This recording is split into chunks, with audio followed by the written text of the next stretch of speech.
تو دوستوں یہ تھی ہماری آج کی کہانی. امید ہے آپ کو آج کی کہانی پسند آئی ہوگی.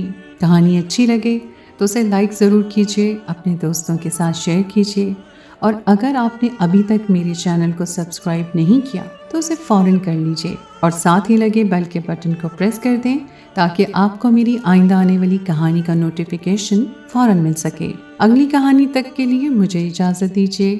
خدائے پیمان.